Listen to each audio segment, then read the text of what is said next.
Set for after attacking each other on the campaign trail for months, the candidates for vice president are finally face-to-face in New York for their first and only debate. And with just 34 days to the election, the stakes are high as Senator J.D. Vance and Minnesota Governor Tim Walz make their pitch to voters.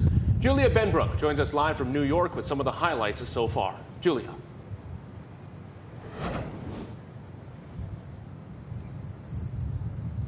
Ohio Senator J.D. Vance and Minnesota Governor Tim Walz on the debate stage tonight. Now, this is a 90-minute debate hosted by CBS and moderated by Margaret Brennan and Norah O'Donnell.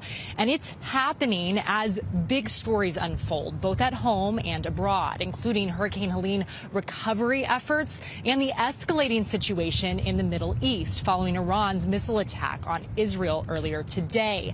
Both of those topics came up early during the debate, and then the two went on to discuss a wide range of issues, including climate change, abortion rights, and immigration.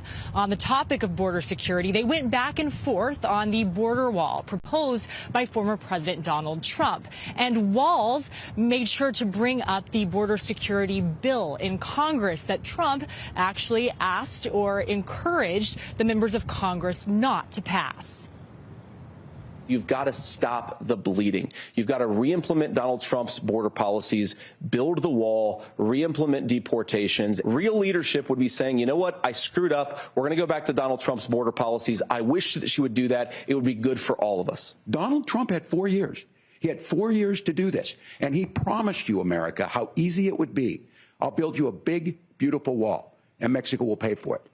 Less than 2% of that wall got built, and Mexico didn't pay a dime.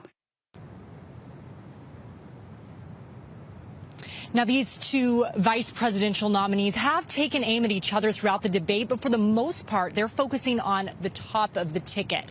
Vance saying that Harris should have accomplished what she wanted to in the last 4 years, and Walz pointing back to Trump's time in office. Now, during this debate, they have 2 minutes to answer a question, 2 more minutes for a response, and then an additional minute is added if an additional rebuttal is needed. CBS reserved the right to mute the mics, but they didn't automatically do so. We have heard them at least once go ahead and mute those mics because the candidates were talking over each other too much. Just about 30 more minutes to go as these candidates look to paint the other ticket as too extreme to lead the country right now.